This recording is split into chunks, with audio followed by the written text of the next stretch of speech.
Hello and welcome to the end of a very successful MWC 2023 in Barcelona.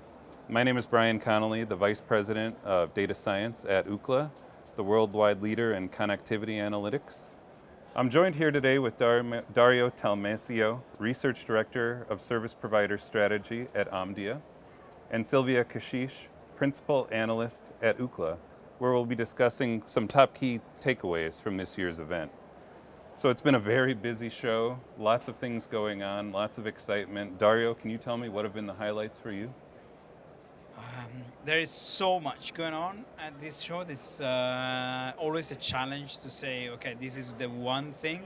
But if I look at 2023 show, well, the number one thing is we are back to physically. Almost. Almost, but busy, good buzz. Definitely an interesting show. But bringing it back into the content, what is the theme of this year? Is that the theme is that I think service providers are kind of back to core to what really matters in their business, and that's the network, the performance, the speed, the quality, the reliability. Every discussion from the keynote to the chit chat in the evening is about network, and it's a net contrast to the other years where, okay, which vertical, how do we create such and such business? But now it's like network. We can go into it a little bit, but that's my takeaway: is back to core, back to network. Every penny goes back into the network. Interesting. Yeah. Sylwia, is that the same for you? Yes, I mean, the theme of this year's event is velocity. So what Jesmine said is we have 5G already here, it's being deployed. We at Ookla measure the performance, so we know our download, our upload in the 178 megabits per second, that's the median download, but the upload is still in the 20 megabits per second range.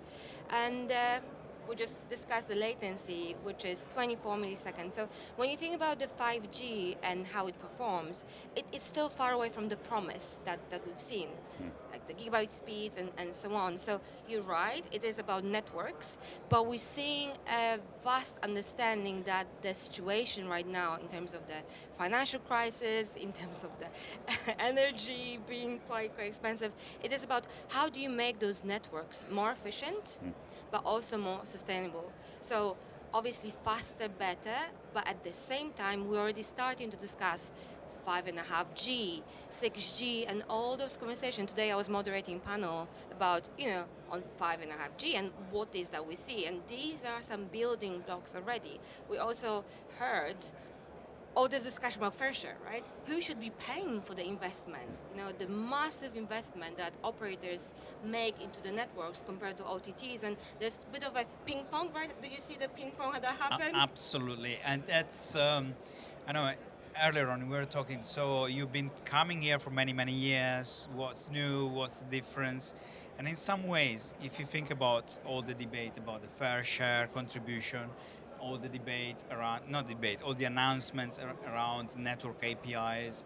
This is not entirely new, Sylwia, you know as well as I do. The GSM, but it's a different iteration. Yes. It's an iteration of that kind of testify that market maturity that is now there and it wasn't there before. But also, I think maybe building on what you said is, network in the past was there is that mobile network and then there is that fixed network. Now 3D networks are maybe not quite yet there, but certainly part of the plan. We all know about 3GPP release 17 that incorporated the non-terrestrial networks, but it's the fact that the boundaries of the networks are getting 4G on the moon, right? Yeah, it's expanding in more places, and by that is more physical places, more terrestrial, more places up in the sky, but also more places inside the internet. So with the whole API initiative, so it's in a way probably from a topic point of view, nothing new, but from what you see in the ground, that things that are already available and already happening. It's the networks are fundamentally different to what they used to be. The networks, they are, but when you think about it, there is a convergence. Convergence is extremely important. So you think fixed and mobile, and there's a massive interplay. You need to have really good fiber backbone to have a good 5G network, and that works vice versa. And what you mentioned about release 17 satellite. So satellite, I think I was expecting to see more satellites. More satellite presence. Obviously, that was mentioned more and more, quite a bit. Metaverse. We've seen metaverse about everything. But again, some of these applications are already here. Maybe not for the consumer, but for enterprises. Digital twins, AR, VR, and so on. And it's really exciting time, I think, to be in telco at the moment when we really, we see the boundaries kind of disappearing, so to speak. Yeah, but there's a fair amount of hubs, as in kind of flying base stations, if I can call it this way. So it's quite encouraging that development in that sense. But you have a point when you mentioned earlier on who is paying for all of this, and it's a big point. And the reality is that so far, and you talk to any CTO around, maybe not on stage, but then you take them on the side, they say, so what is it that is really giving you the extra money you wanted from these 5G networks? And they will say, actually, FWA, for sure, and then they go, the and killer then use case for FWA, 5G, yes. and then FWA. Yeah. So it's the novel, the real new money generating element of 5G so far is only FWA. So there's a lot of work still to be done on that area. How do you monetize your 5G? How do you deliver the experience you promised onto what you were saying? And because until that promised experience is not delivered, it's probably not easy to monetize the networks. Not to mention the net neutrality and so on and so forth. So going back to what you're saying is, we really see the very same conversations, quality of experience, and actually we're able to measure that. So quality of service, it's important, but really the discussion is moving away just performance. What is the experience? So operators want to make sure that the consumers have the best experience, be it enterprise, be it mobile. And we're already seeing a lot of discussion, network slicing, what's going to happen in the future. Release 18 is really coming with 5G Advanced and so on, but in addition to fixed wireless access, it's a really interesting conversation. So we've been actually talking about fixed wireless access as well from the performance perspective. Yeah. Because again, going back, we're in Europe, European Commission has all these amazing ambitions in terms of gigabit society. We've recently written on what's happening in Europe. But you're not going to be able to go everywhere on fiber. It's just not sustainable. Yeah. So fixed wireless access really goes into those areas that really unconnected at the moment. Yeah, and then wherever FWA doesn't get, you get the satellite. Exactly. So it's complementary, and I think that's a really good point that you mentioned. It is complementary technologies as opposed to one technology versus the other. Absolutely. And that's what we're seeing. Absolutely. If I could pull things back to the quality of experience, we've talked a lot about back to basics with network performance and really fundamental building of new networks. But Sylwia, you mentioned quality of experience. I've heard a lot about that this week. Have you detected, Dario, any new types of experiences that we'll be looking for in the future? We've seen flying cars. I don't know how realistic those will be, but are there any practical end user experiences that we should be looking for? I think when we're talking about experience, maybe not something entirely new, but it's something about delivering to the expectations. So it's the reliability and the availability of the network. That's the important part of it. It's not top line speed, it's not the millisecond, the ping or the jitter. Consistency. But it's the consistency that is there and it's always there and something can be relied upon. What I always say is that we grew up using our mobile phones, watching cats and dogs falling off the stairs. But now these are production tools. These are used by enterprises and governments to do important stuff. Not that watching cats and dogs falling off the stairs is not important. I'm sure it is incredibly important for some. Yeah. but there's more to it than that, and that's why that reliability becomes more critical than ever. Right. Sylvia, So- have you seen any use cases that you're interested in? Yes, and I think, again, building on what you said, it is about consistency and reliability, because if you have a latency, even millisecond latency, if it's not consistent throughout the experience, you cannot deliver, let's say, digital twins.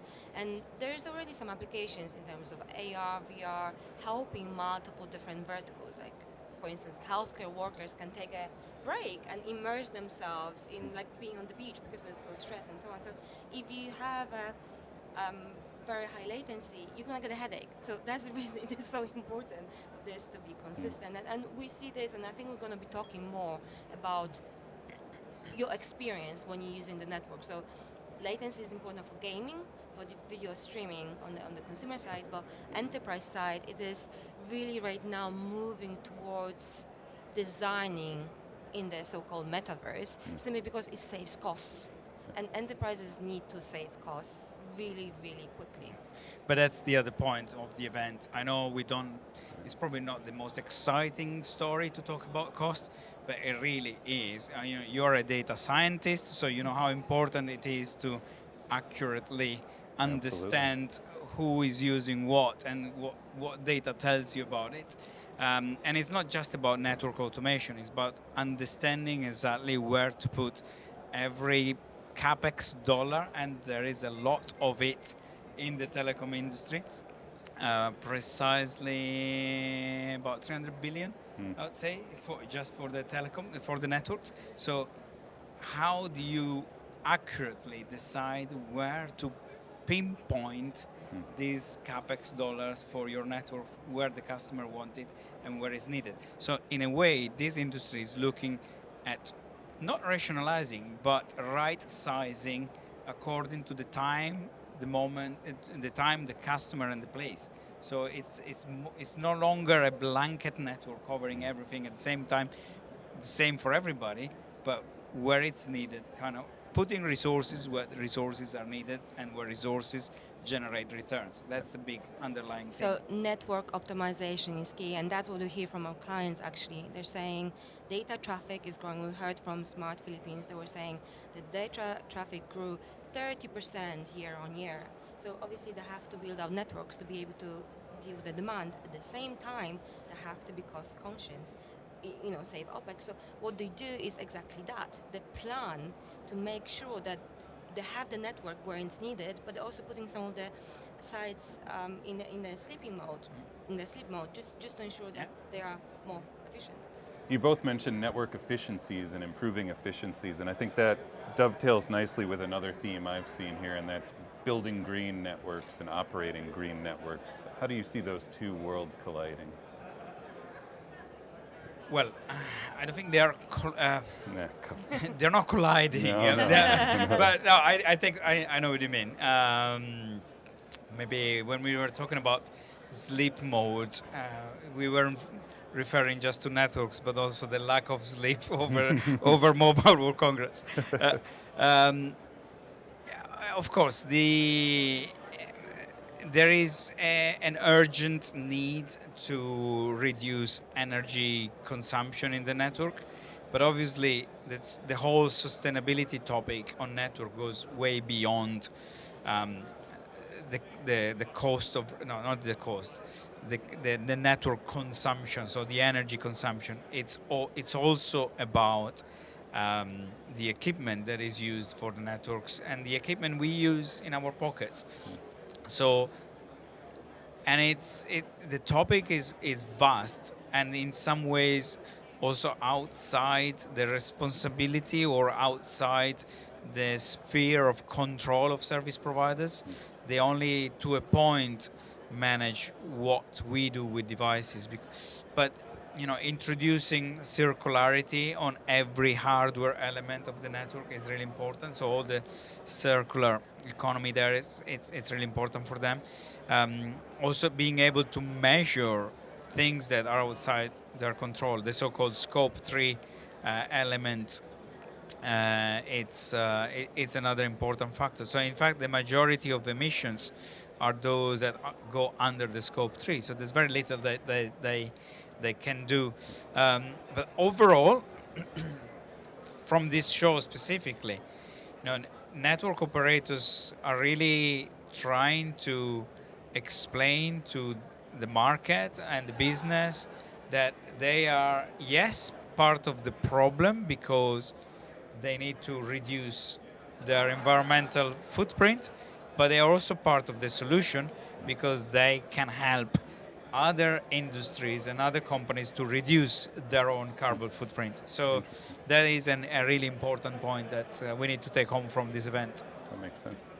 So if I can add to that, I think this links very nicely with digital transformation and in generally moving towards being more digital. So obviously networks help with that. So if you have everything connected, that means that it collects data. When data has been collected, you can analyze that data. When you analyze data, you can come up with the best solution to a problem. So AI making sure that you have a better visibility in terms of what's happening, being able to plan better.